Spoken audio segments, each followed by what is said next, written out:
Hey everyone, how you doing today? Got a bit of a mix of a video. Let's get the intro thing out of the way. Hop.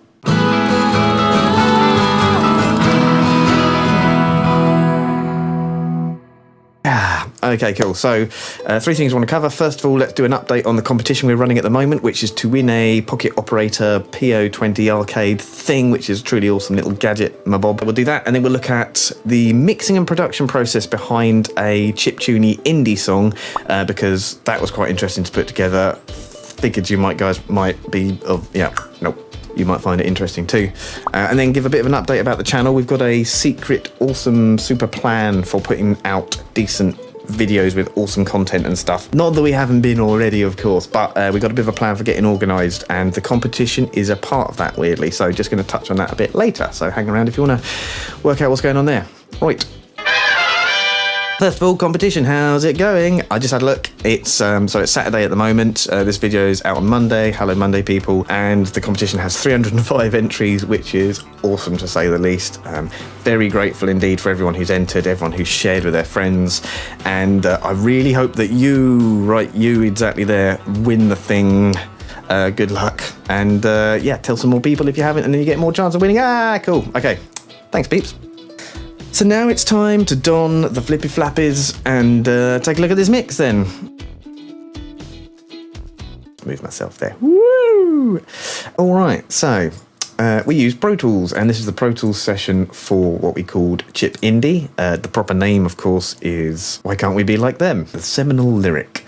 So it's quite a simple track. There's Pocket Operator, which you can see is just recorded in as a stereo track. There's some guitar, and there's some doubled guitar, and there's some vocal and some doubled vocal. And that's kind of the main bit. There's a bit of percussion as well, that awesome clap on the bridge. So I guess I'm going to go over each element and just say what was interesting about it, how we did it, and any cool mixing production tricks that came out. There were some difficulties too. It's a whole journey. Let's get cracking. Okay, first vocals. So vocal-wise, there's a main track and there are two doubles. Let's have a quick listen. Why can't we be like them? A 2D bitmap graphic. Everyone still wishes for 1987. So there's some cool things there. It's got a ping pong left-right delay. All the vocals are the same processing. We've got one of these bad boys at the 1176, which is doing about... Why can't we be like them? Yeah, like 3-4 decibels reduction. And then there's the awesome Sheps Omni channel, the new waves thing. Why can't we be like them? Which is doing quite a lot. So let's take a peek at that main channel. Why can't we be like them? So, unprocessed. Why can't we be like them? 1176. Why can't we be like them? And the Sheps is, yeah, it's bringing the volume up, but there's some clever stuff as well. Why can't we be like them? A 2D bitmap graphic. So I'll admit, we just used the Vocal 1 preset here and then tweaked the threshold on the compressor to get it Why can't we be like that? a suitably produced sound. And it worked really well. The saturation does add something with the pre there. And there's some magic, I think, with the... Why can't we be like them? Yeah, with the de-esser. A 2D bitmap graphic. And for whatever reason, it sounds awesome and produced. So that chain, instant, like, quite nicely produced vocals. Double it left and right, hard pan left, hard pan right. Why can't we be like them? Got to send with a H delay, and that is how that sound is made. Why can't we be like them? Sweet. I mean, that's it for the vocal. What's next? Right, Pocket Operator. So it's obviously just a little device. It's got a headphone jack. To get that into recording software, it's a case of a splitter going into two DIs, and then the DIs go into your interface. So we recorded literally stereo tracks for that. So it was a case of verse, record, line it up to the click, and then chorus, record, and then the other bit for the bridge as well. And that was pretty much it. So the processing on the PO, let's remind ourselves. Bit of compression, just to make it a little fuller. Ooh, interesting. A little bit weak without the bass boost there. this, in theory, has a kick and a bass sound, and it just wasn't doing that lower range. They probably don't put that out because of the little speaker built into the PO, so perhaps there's even a... and we're going to bring it back. Don't know, but it sounds good like this. And here's a cool trick, a multi-band compressor, taking out the mids when the vocals come in. Why can't we be like them? You see, just makes everything sit a bit better. Why can't we be like them? And without. Why can't we be like them? Why can't we be like them? Really good trick actually, multi-band compressor, sidechain, so some instruments low, mid, high, takes out the low, mid, high of another instrument just when it needs to stand out, particularly good with vocals. Oh, and I should say a quick note about the thing at the end with the pocket operator. There's the outro, effectively, is the chorus looped, but then I was just messing about with the effects. So there's like re-trigger, there's a stutter, there's high pass and low pass, but it sort of takes the balls out of the mix. But here's the kind of thing.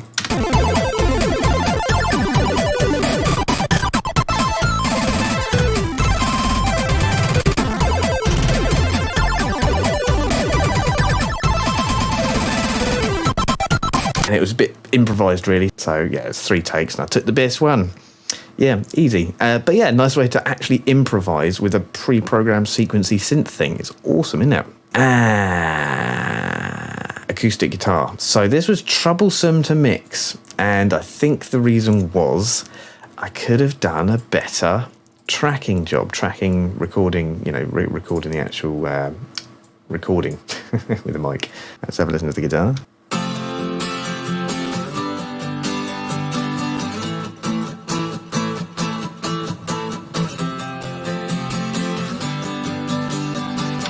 So the treatment here, we've taken out this resonant frequency, I guess, and here's the compression. Quite straightforward. Yeah, like 6 decibels. After that compressor, we then go to the guitar bus. So we've got some sheps. Let's start with out.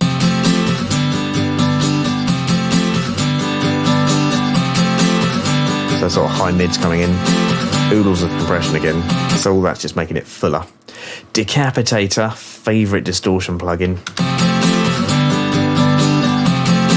Oh, giving it a bit more sort of low mids.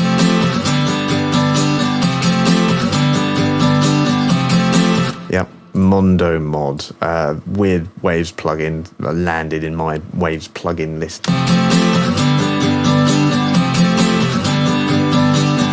So we've got Vitamin, the Waves, a sort of harmonic processor exciter.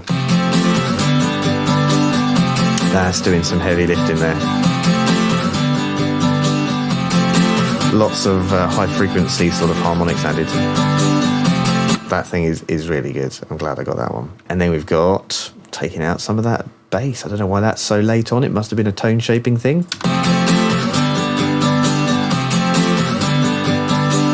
Yeah, fine. So again, we're conditionally or when needed taking out some bass.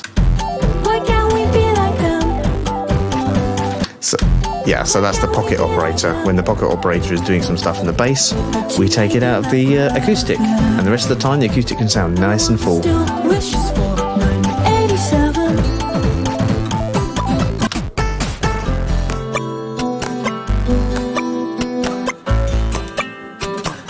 So you want some decent low end to the guitar on this bit, Why can't we? but the PO still needs to trumpet.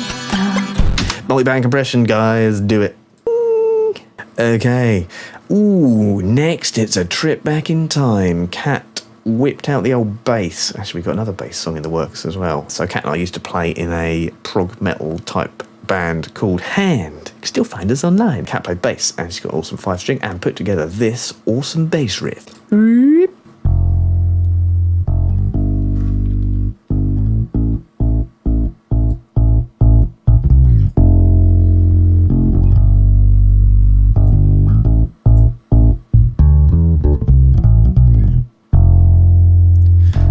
So we've got a gate for those stoppy bits.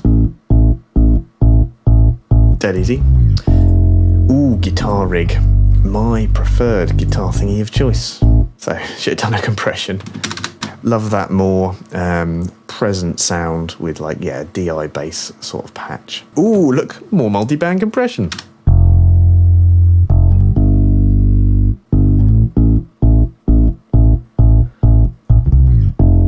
So it's giving it a decent attack and a decent sustain. If we listen bypassed.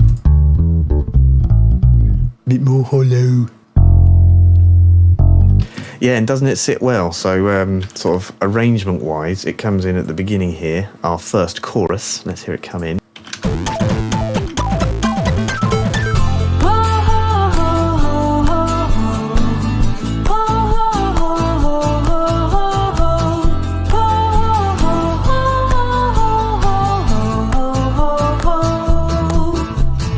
And the end.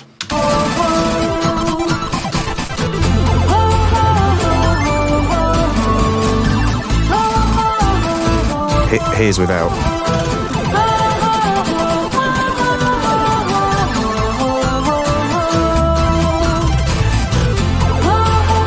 Hey, I wonder what it would sound like with a load of distortion.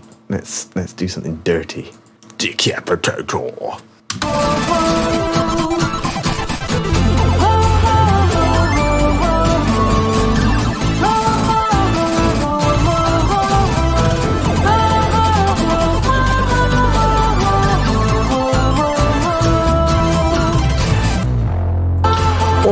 Oh, I missed a trick there. Oh.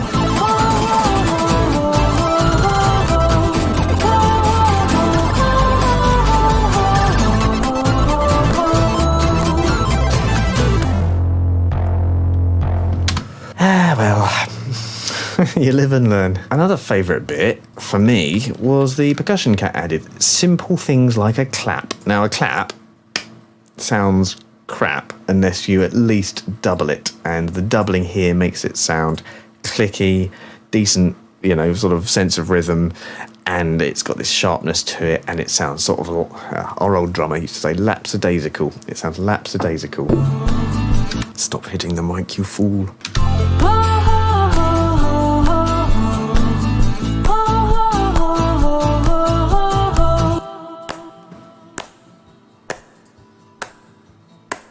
And Cat put this in, so overheads exploded. What a nice preset. DS's and comps. And something just to bring it up about 1.5 decibels without clipping. And goes to the percussion bus, which has Valhalla Vintage Verb. A fine specimen of a plugin. There's a shaker too. Do the shakeroo with the shaker too.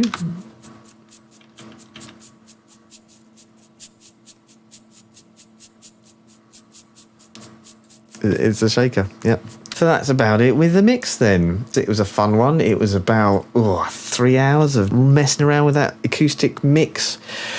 If you have any ideas or thoughts for improvement there, let me know. I am in the process of learning, as everyone should be. So yes, tell me what I did wrong. Tell me what I could have done better.